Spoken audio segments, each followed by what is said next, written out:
Hey YouTube, what's going on? So, first and foremost, since I'm recording and posting this on Memorial Day, just wishing everybody a happy Memorial Day. And to all if any of you guys have served or are serving in the military, thank you for your service.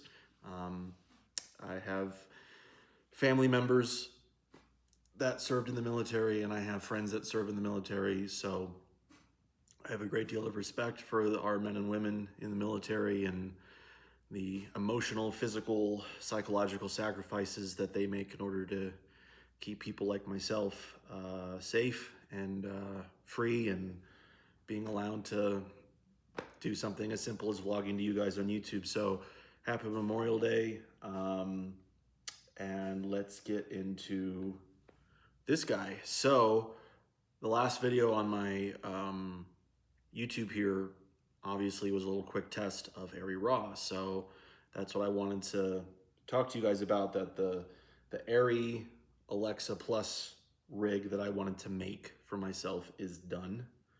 So I wanted to go through all the stuff. So shortly after I bought the Alexa, I was unaware of this going into purchasing it. I didn't know it was capable of doing this.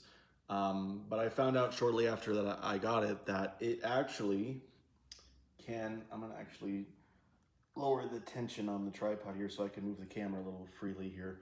So on these two SDI outs right here, this one and then this guy, it actually spits out Arri Raw, which I didn't realize. I thought that only the kind of the next generation of this camera, the XT, XR, like all those, did Arri Raw internally through the Codex system, which they do. Like Arri and Codex have a very good relationship with each other, but I didn't realize that the Alexa Classic and the Alexa Plus, which was the first generation of Alexa cameras, actually had the ability to spit out the raw signal through these two SDIs. And so I started researching and looking if there was a viable way for me to convert this camera into a raw camera, so I could get the Arri Raw, kind of the digital negative, as it were, that this camera can put out. And I came across a local camera company here in Denver that had a very inexpensive Convergent design Gemini monitor recorder, which this is from like the early 2010s. This thing's able to shoot or record DPX 1080, dual link 1080. So a lot of people were using this on the Sony F23, the Sony F35, but also if it has it installed, this is able to do Arri Raw as well. And it records on little 1.8 inch SSDs. And my recorder came with quite a few of these little drives, a couple 256 gigs, there's a couple 512s, I think. Yeah, and then it's got a little, drive reader that plugs into my Mac, and I can edit right off of the drive in real time, which is pretty cool.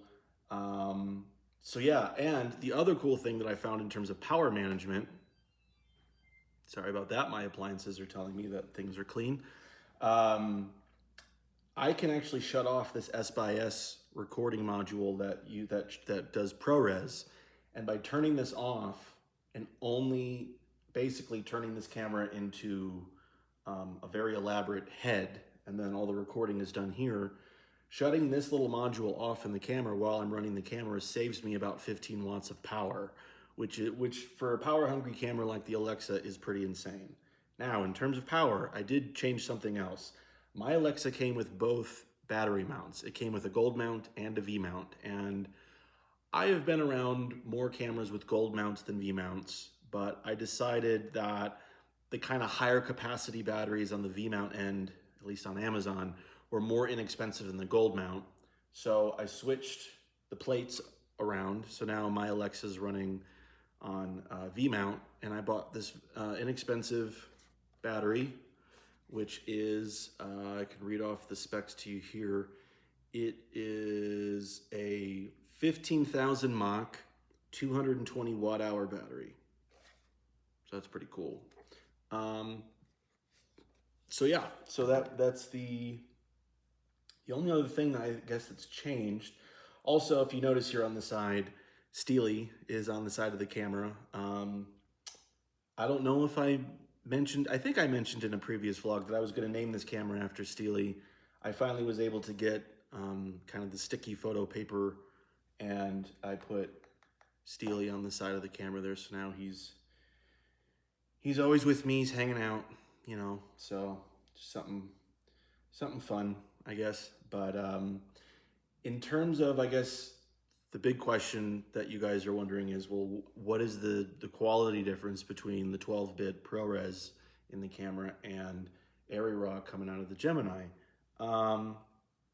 It's pretty substantial. So it's very different from Redcode in that the files are a lot bigger. But the cool thing is, with the way that I like all my personal work, I don't usually save raw footage. The only raw footage in bulk that I have saved are my old mini DV tapes from when I was a teenager.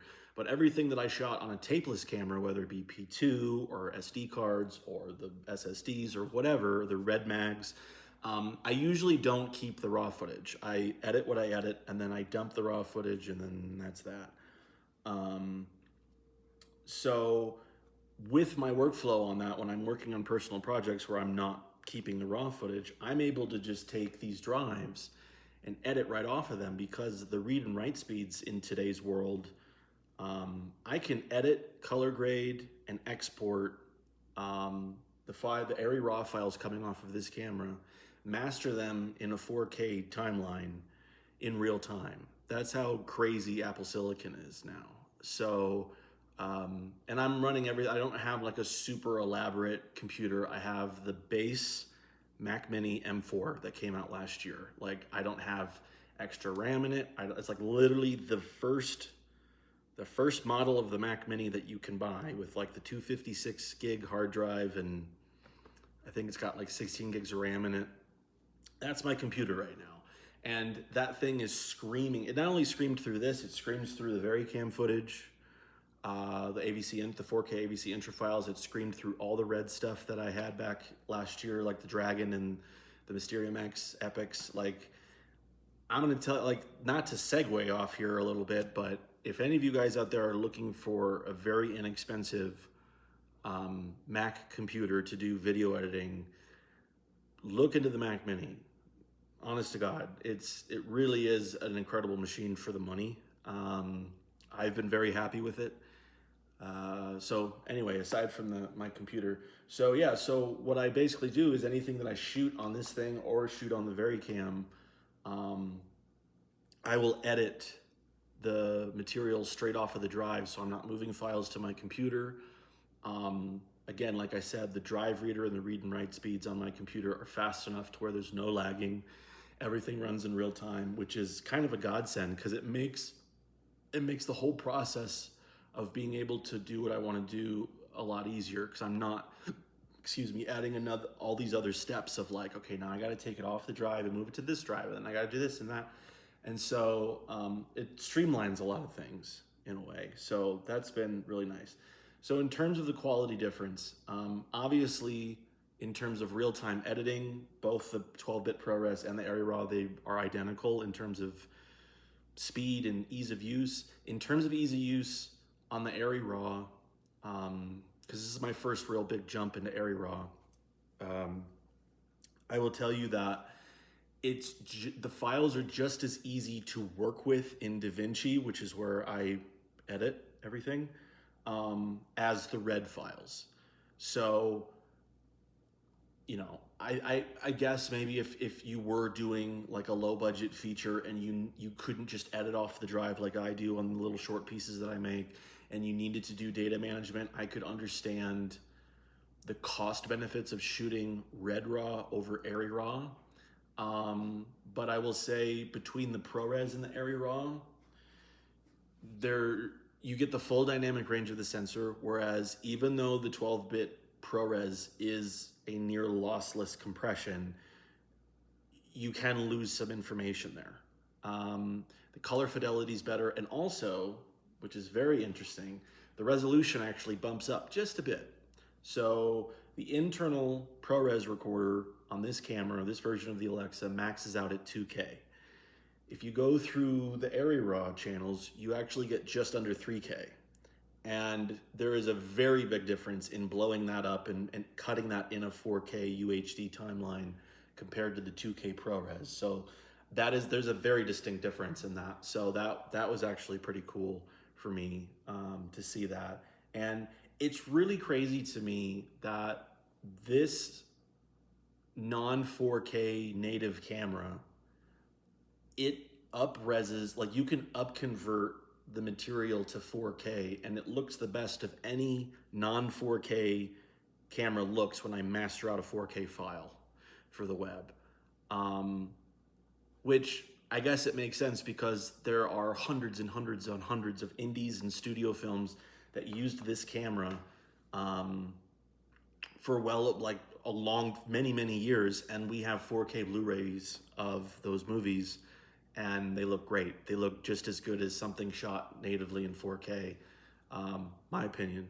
So yeah, no, I've been having a lot of fun experimenting with it. I hope to get out and shoot some more stuff with the camera coming up here soon, with the weather warming up, and now we're getting into summer, and you know, it's kind of more weather appropriate to take cameras out and go filming. We're not getting out of the cold spell of the seasons. So yeah, I'm really impressed with, on a technical level, everything that this camera has been able to show me and present to me. And you know, I kind of look at the VariCam as a camera that, you know, it obviously, in my opinion, the VariCam excels in low light and it excels in variable frame rate capture, in my opinion, more than this version of the Alexa does.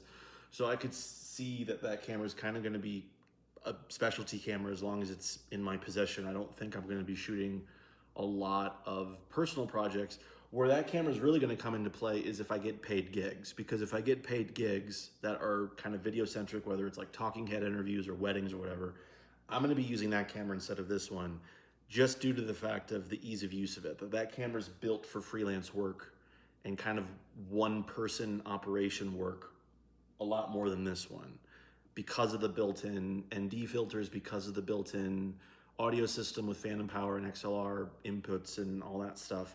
Like that will suit me for paid gigs a lot better than this. This camera is built, you know, in like serious paid gigs. Like you need to have a separate sound system. I would have to do kind of what I did in, I think I mentioned this in a vlog prior, but last summer, I shot my brother-in-law's wedding in Indiana, and I shot that on the Red Dragon, or not the Red Dragon, sorry, the Red MX, and I had to do sync sound with a Zoom recorder.